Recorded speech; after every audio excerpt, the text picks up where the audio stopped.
I'm going to try something new. For the last almost 4 years, we've been sitting down and talking with each other or going out on trips, or I bring you along with me if I go to Massachusetts to surprise a friend, or if I have something special going on, like I'm playing a concert or a show, as they say in the biz. We're going to start a new leg of our journey. I'm going to try this. This is a pain in the ass. This is like next step. As you guys know, I've been crafting a lot. I've been building a lot of stuff for my Dungeons & Dragons campaign, which we play like once a month. But now it's gone beyond even wanting to do that, and it's like an addiction. It just keeps calling to me. It's like, what can we do with this? What can we do with this? So every month there's this group, the Tabletop Crafters Guild.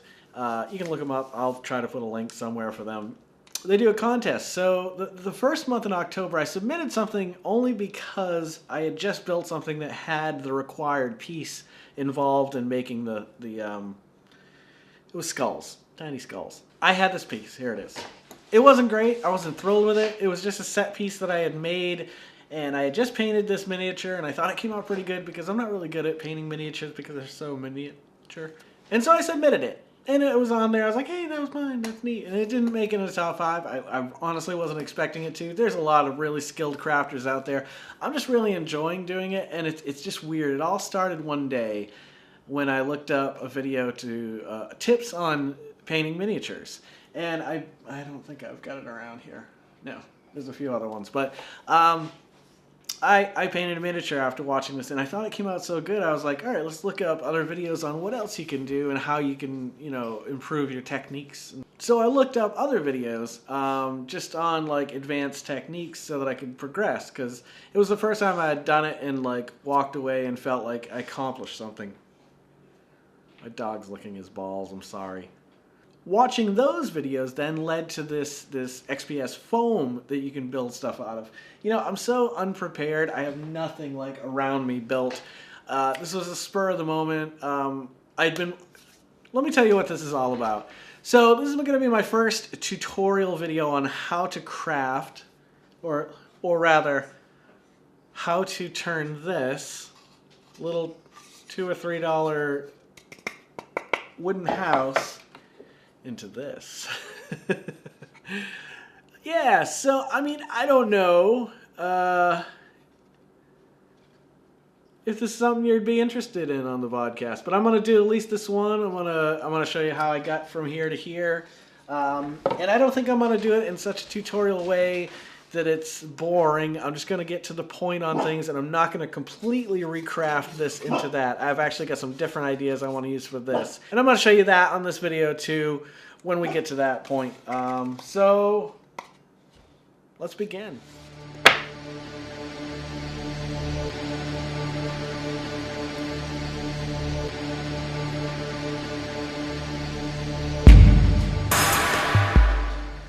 So this is a pretty sweet angle. Unfortunately, this overhead angle does not allow me to sit where I need to sit. So we're going to try our best to see what we can do standing up. And if it doesn't work out, then I'll just sit down and we'll figure something else out.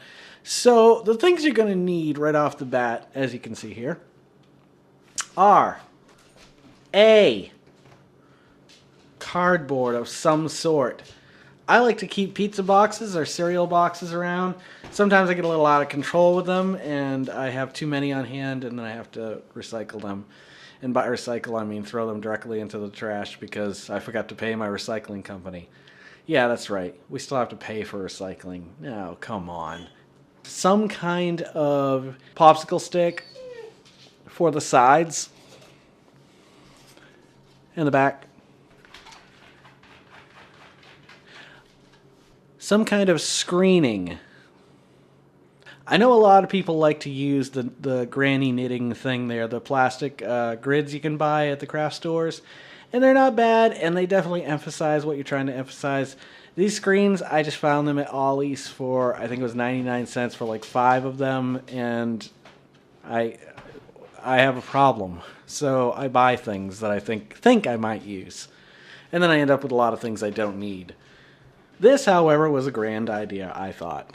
So let's start from the bottom and work to the top. So you need your popsicle sticks of some sort, coffee stirrers.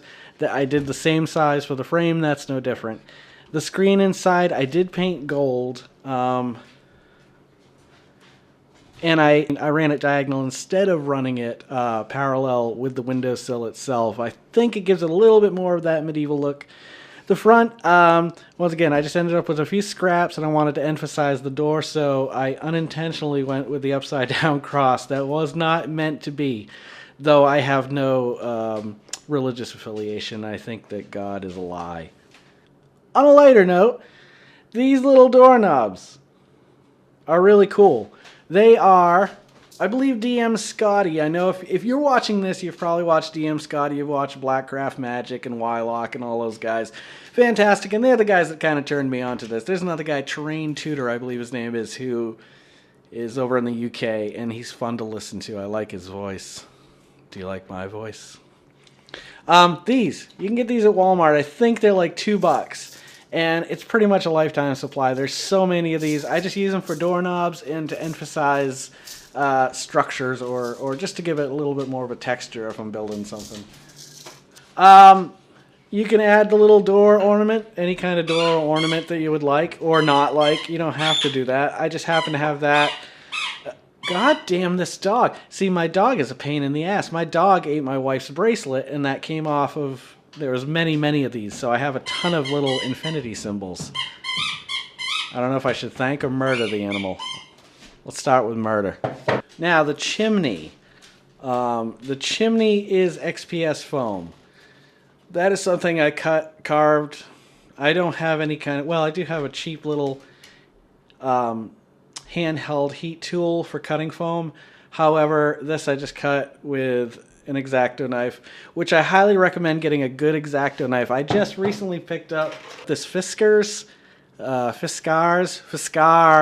snakes and cats. Anywho, it was, I think, like originally $6. I had a 60% off coupon, so that's $3.60 off of 6, so that's $2.40. And it's nice. It's got the little plastic cover for it, which most of them come with, I guess. I just like the way this one goes on and off. It's nice and easy. Love the comfort grip it's got here, if you're doing a lot of hand cutting like I do. And it's got a little textured barrel to give you something to hold on to, should you need to. That is it. And the last thing is I built a base for, if you go and watch... Black Magic Craft, he shows you how to make these and add little nicks and scars. I didn't want this one too mussed up, but I did do a little texture around the side too, just so in-game, this will be the floor plan. A lot of people will make the mistake of building a house and making the roof removable, which is fine and it looks cool, and I've done the same thing in a few of my builds, but it makes more sense to do this, because when you're actually gaming, it's nice to be able to actually get in here and place things and not have walls and stuff in your way. Okay, let's get down to the nitty-gritty. I thought maybe we should go over tools. Like I was mentioning earlier, or I think I mentioned earlier, a good pair of snips. Not like these. These are dollar store, which they will do the job. And if you're on a budget, $1 isn't too bad. You can use any kind of box cutter, basically, if you want. You can spend more money, like the Olfas, I think, are like $8. They have some neat features where, this kind of...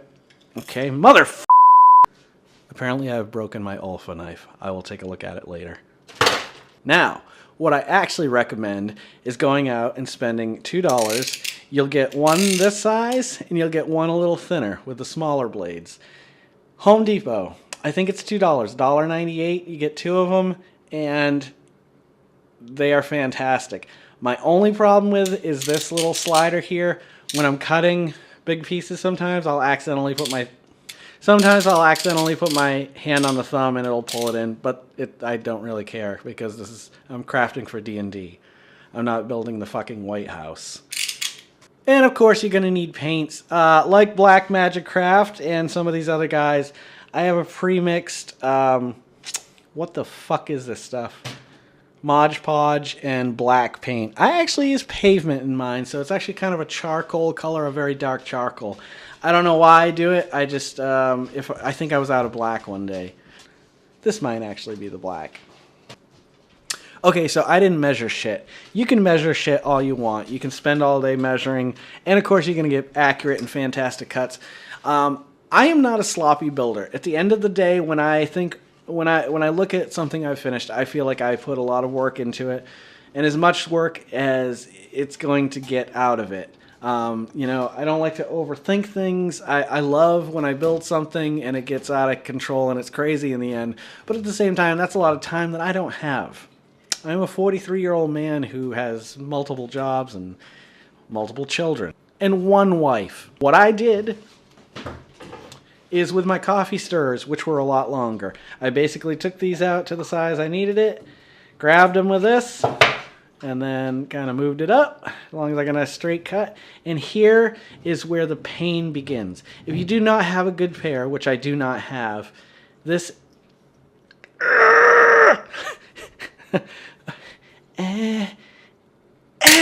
Okay, and then the results are, as you could see, the shit went everywhere. I have no idea what I did. Oh, you son of a bitch of a dog. Give me that.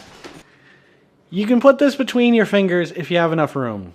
Don't ever think you have enough room to do this, because a lot of times you don't, and you clip your fingers. I'm just going to use this for now, because the other one literally went to hell. I don't know where the hell it is. Afterwards, you can go in, and I already did this on this one here. There's a little bit of Dremel work. I went in and I just kind of sanded and ground this down, and I hit it, and I just didn't give a fuck what I did. I just wanted to really mess it up. After you got your pieces cut, you can go, there's two ways of thinking about this. The first way is you start gluing your pieces in. For the sides, I use tacky glue.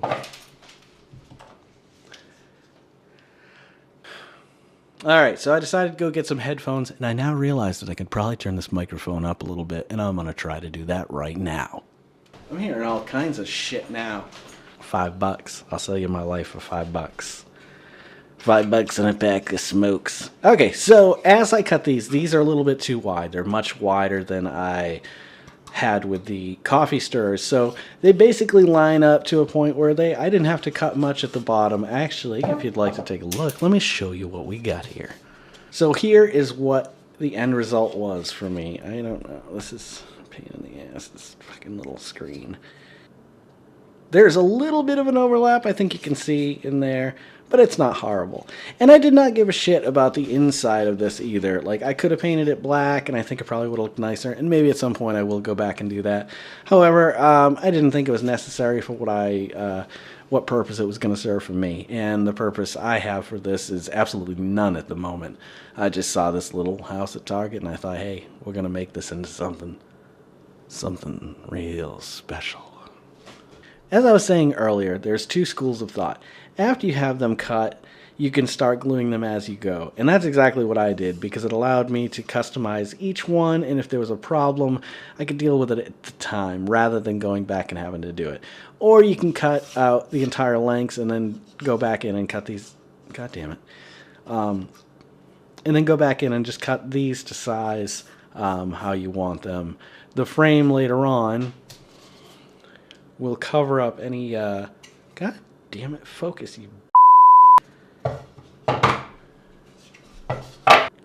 So eventually you can just go in and go ahead and put a window frame around it anyway, and it's going to cover up any of those sloppy little messes that you did, you lazy, sloppy bitches. This was not an accident either, by the way. I don't know why I put it there. Originally I thought I was going to cover up the edge of the house here, but I ended up deciding to just leave it. I thought it was kind of neat. It looked like a little, sometimes it's those happy little accidents that really make a project work for you.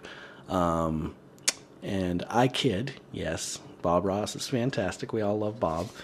But he was right, you know. Happy accidents lead to a lot of fun and exciting ways of developing developing new skills and the way you make stuff. So after that, you just want to take paint, throw it at shit. Let's talk about the roof for a minute. The roof is just cardboard. Hold on. So with the roof, I basically cut this to a shape and a size that I wanted for one side. Now, mind you, these do overlap, so you want to make them a little bit longer than you think you need. I originally was going to make them with popsicle sticks until I realized how difficult that was going to be. It probably would have looked cooler. It might have looked cooler. It may have just looked a little bit too much, a little chunky clunky. With that said, I would grab a good pair of scissors, not these, but I'm going to use these because they're within grasp right now. And you estimate your size, or you want to just put it up to the roof. This may sound like I don't take my time and make this look good, but I really do. I just think there are ways to cut corners that you really don't need to be spending a lot of time on, and you can still end up with an amazing looking product, or build, whatever. Okay, so if you want your tiles to be this wide, I would go an extra like 1/8 to 1/4 of an inch. And you can measure these out, you can eyeball it, you can lose your mind, you can spend hours doing all this, or you can just come back here. And the only thing that's very important is I like to keep these about the same size. They don't have to be perfect. And I like to cut them up as far as I feel comfortable with without cutting the thing completely in half. And after you got that, great. You can come back in and you don't have to do what I did. You can just kind of cut pieces out. And there's enough tutorials out there that you don't need me telling you how to do this shit. There are definitely people that do it a lot better than me, a lot different than me. I am not saying I'm a master of creating roofs. I did work on roofs 2 summers, and I was quite the man, let me tell you. I could really get up there and lay down some shingles. Anywho, by the end of that summer, I realized I would never do roofing again because it's a terrible job, and respect to those who can do it. We just had a new roof put on our house. That's another story, though. This is what you end up with. You might want to go back. Oh, I don't like that. Let's go ahead and cut that out. Okay, so you got one row. Let's go ahead and make another row. So here's the most important thing. You must remember that you have to offset this. So when you go to do this, just go in and make your cuts. And then you'll have 2 templates to go with, and you won't have to overlay them like I'm doing now. I mean, you don't really have to do this. You could just eyeball it and you'd be fine. And do your little distress cuts in it. So this is what you end up with when you overlay them. This may not be the best example, but after a while you get a pattern going, and it looks kind of neat. And honestly, experiment with this. This is something that's fun, and this is where the real creative juices start flowing.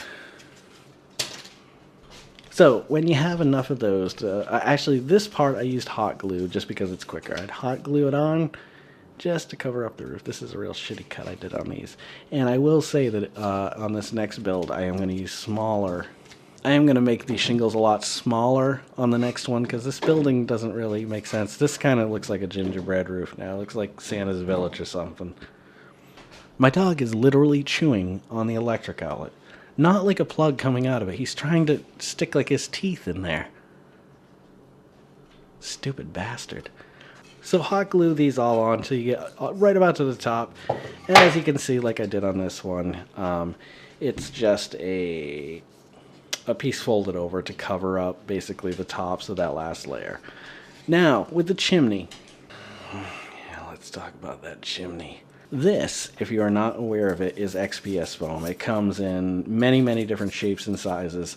I usually buy the 4x8 foot sheets of 1/2 inch to do tiles. Always tiles. That's always what I use. It also isn't bad for like permanent structures you want to build. It's got a little bit more girth to it, so it holds up a little bit longer over time.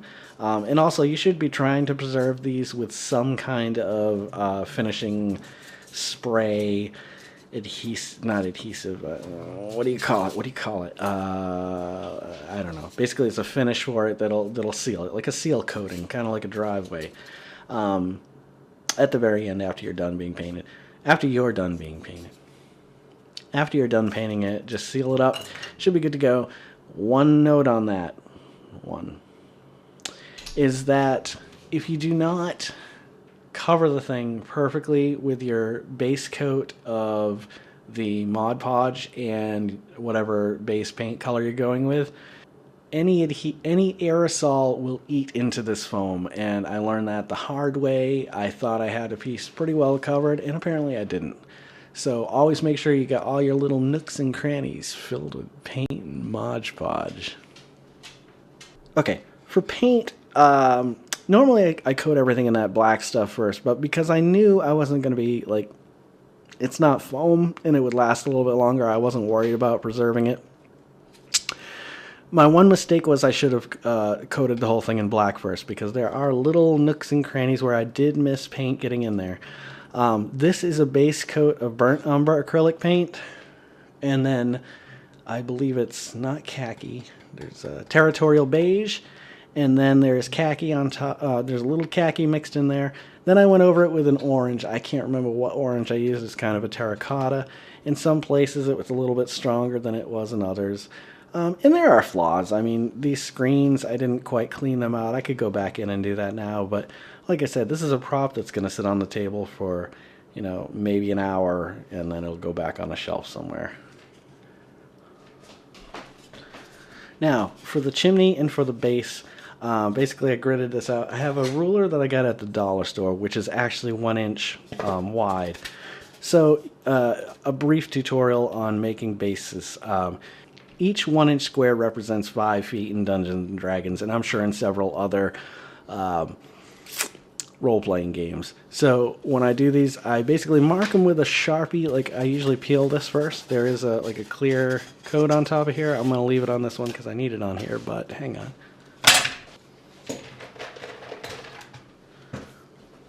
Okay, I couldn't find my thin Sharpies, but I'm going to show you what this stuff does. When this stuff hits the foam, whatever's in a Sharpie will start to eat away. I don't know if you can see this. You probably can't see this. Anywho, a Sharpie will eat away a little bit at the foam, and I like that because it starts to layer out nice. And then when you put your cracks in a little bit deeper with a knife, they look really neat. Yeah. So after you've laid out your grid, no matter how big you need, that's when I like to go back in and put in a little bit of detail before I texture it. All my texturing is done. I haven't bought anything except for aluminum foil, which I basically turn into these little rolls, and I roll over the surface, and that's what gives you that little bit of a texture. With the razor, what I like to do is I like to cut people. Got them. With the razor, what I like to do is go in, and I will run this on like a 45 to 33 degree angle down. I don't believe I did it on this piece. This one I probably did it on some of them. Yeah, that gives it a little bit more of a deeper crevasse. You don't always need that. I did it just because I was experimenting and playing around, and I wanted to try something else out. But adding cracks across the bricks just by kind of like dragging it in a general cracking shape, and then going over it with either a ballpoint pen or a Sharpie, a thin Sharpie, and you end up with a lot of fun and exciting things going on in your build. So, to cover this again, cut your popsicle sticks, and I used tacky glue, and then I let it sit. Then I went and I did the next side. I decided to do those little arches.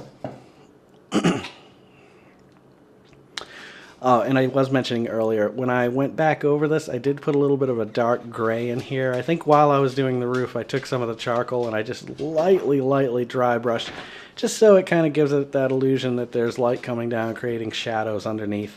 You know, having basic art knowledge is a good thing to have.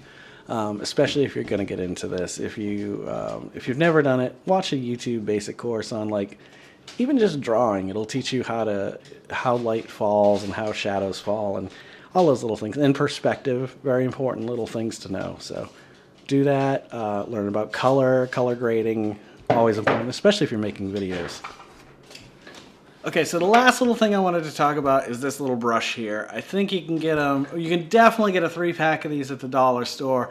One is made of a plasticky type brush, one's a little bit of a lighter wire, and this is a real heavy, ouch, I just stabbed myself with this type of brush thing. Not only these are great for doing foam texture, it's almost like perfect. If you go over this once or twice and just pull it a little bit, it creates a wood texture. Much better than doing it by hand unless you're looking for more of a cel-shaded, cartoony type look, which I actually do like that look a lot. But if you don't have a Dremel, you have other things. You have the ability to spend $1 if you can get to the dollar store to get this. This doesn't do a lot to this, but it will do a little bit. Another great thing is just taking, putting it in a jar with a bunch of screws that you might have and banging them around. You end up with a little bit of distress on these things. Just my last thoughts before you went away. I didn't mention that. And I did not do that on this project. Like I said, this project was a very tiny little...